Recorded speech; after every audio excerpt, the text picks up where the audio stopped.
আসসালামু আলাইকুম। আজ আমি আপনাদের সাথে শেয়ার করব বেকারি স্টাইলে নরম তুলতুলে ভ্যানিলা পাউন্ড কেক তৈরির রেসিপি। তো চলুন ভিডিওটি শুরু করা যাক। পাউন্ড কেক তৈরির জন্য প্রথমেই আমি শুকনো উপকরণগুলো চেলে নিব। তার জন্য নিয়ে নিচ্ছি 1.5 কাপ ময়দা আর 1 চা চামচ বেকিং পাউডার। এবার এগুলোকে খুব ভালোভাবে চেলে নিচ্ছি যাতে কোনো ময়লা না থাকে। চেলে নেওয়া হয়ে গিয়েছে। এবার অন্য একটা বাটিতে নিয়ে নিচ্ছি রুম টেম্পারেচারে থাকা 3টা ডিম। ডিমগুলোকে আমি 5 সেকেন্ডের মতো বিট করে নিচ্ছি। এবার এখানে দিয়ে দিচ্ছি 1 কাপ চিনি। চিনিটাকে দিয়ে দেওয়ার পর ডিমটাকে খুব ভালোভাবে বিট করে নিতে হবে যতক্ষণ না চিনিটা খুব ভালোভাবে গলে যায় আর ডিমের ফোমটাও খুব সুন্দরভাবে তৈরি হয়ে যায়। এভাবে 4 থেকে 5 মিনিট বিট করে নিলেই দেখবেন ডিমের ফোমটা খুব সুন্দরভাবে তৈরি হয়ে যাবে। দেখুন ডিমের ফোমটা তৈরি করা হয়ে গিয়েছে। এবার এখানে দিয়ে দিচ্ছি 1/2 কাপ তেল। আমি 1/4 কাপ দিয়ে দুইবার দিয়েছি। সাথে দিয়ে দিচ্ছি 1 চা চামচ ভ্যানিলা এসেন্স দিয়ে 10 সেকেন্ড মতো বিট করে নিব।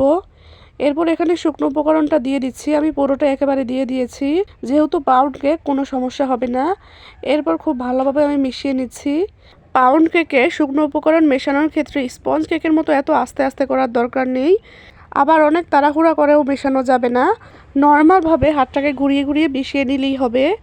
এরপর আমি একটা স্প্যাচুলা দিয়েও মিশিয়ে নিচ্ছি যাতে নিচে যদি কোনো শুকনো উপকরণ থাকে তাও যাতে মিশে যায়।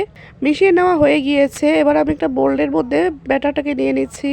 আমি মোল্ডের নিচে আগে সামান্য তেল ব্রাশ করে একটা কাগজ বিছিয়ে দিয়েছিলাম। সম্পূর্ণ ব্যাটারটাকে দিয়ে দেওয়ার পর আমি উপর থেকে কিছুটা বাদাম ছিটিয়ে দিচ্ছি। এরপর আমি এটাকে বেক করে নিব। তার জন্য একটা কড়াই বসিয়ে দিয়েছি আগে থেকে। এবার কড়াইয়ের মধ্যে মোলটাকে বসিয়ে ঢেকে রেখে দিব 30 মিনিটের জন্য।